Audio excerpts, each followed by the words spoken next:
RMS education में आपका बहुत बहुत स्वागत है। मैं मोहम्मद सद्दाम। पिछले वीडियो में मैंने आप लोगों को अधिशोषण के बारे में बताया था। आज उसका एक बहुत अच्छा एग्जाम्पल लेके आया हूँ। इसको समझने का आप लोग प्रयास करें।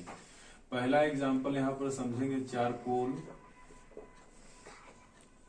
चारकोल जो होते हैं ये बहुत सारे विषैले गैसेज होते हैं। उसको गैसेज को क्या करता है कि वो ऑब्जर्व कर लेता है, यानी अधिशोषण होती है इसमें, और ये हमको आंख से दिखाई नहीं देती है।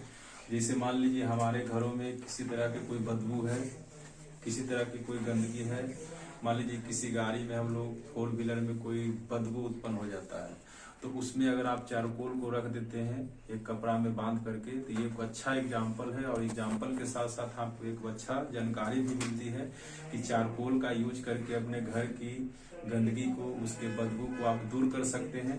जैसे चारकोल जो होते हैं ये carbon dioxide, ammonia, SO2, Cl2 या किसी विशेष प्रकार के रंग आदि को ये अधिशोषित कर लेते हैं, यानी अधिशोषण की इसमें घटना होती है। यानी चारकोल का यूज करके बहुत सारे विषैली गैसेस को खत्म किया जा सकता है। दूसरा एग्जाम्पल आप देखे होंगे, बहुत एग्जाम्पल अच्छा है ये सिलिका जेल।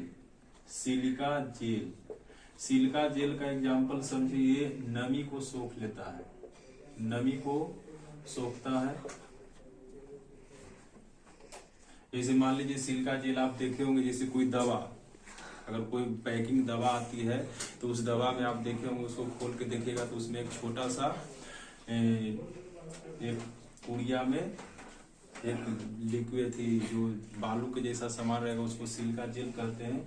वो क्या करता है कि उसमें जो नमी रहता है उस नमी को ऑब्जर्व करता है, जिससे उसमें किसी तरह का ऑक्सीकरण अभिक्रिया न हो और सामान खराब न हो। या कोई अच्छा खासा मोबाइल लीजिए या कोई भी प्रोडक्ट लेते हैं तो उसमें एक सिलिका जेल रखा हुआ रहता है, जो आपको अधिशोषण का एक अच्छा एग्जाम्पल माना जाता है।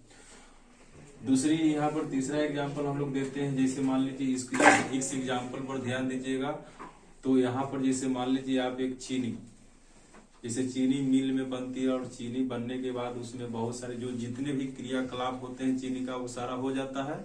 और हो जाने के बाद भी उसमें किसी तरह का विशेष रंग पाया जाता है और कुछ गंदगी उसमें रह जाते हैं। तो उस गंदगी को प्योर करने के लिए, साफ करने के लिए यहाँ पर हड्डी का चारकोल, हाँ ध्यान दीजिएगा, हड्डी का चारकोल, हड्डी के चारकोल को क्या किया जाता है कि उससे चीनी जो बनती है, उस चीनी में जो रस के रूप में प्राप्त होता है, उसमें कुछ विशेष रंग और गंध होते हैं और कुछ गंदगियां भी रह जाती है, जिससे उस हड्डी के चारकोल को क्या किया जाता है कि उसमें कुछ दिनों तक डाल दिया जाता है। और डालने के बाद वहां पर क्रिस्टलाइजेशन होती है, और क्रिस्टलाइजेशन के बाद उसका जितना भी गंदगी या जो रंग गंध होता है उस सबको अधिशोषित कर लिया जाता है, जिससे चीनी जो होता है एक क्रिस्टल के रूप में शुद्ध चीनी प्राप्त होता है। तीसरा एग्जाम्पल यहाँ पर आपको समझना है चीनी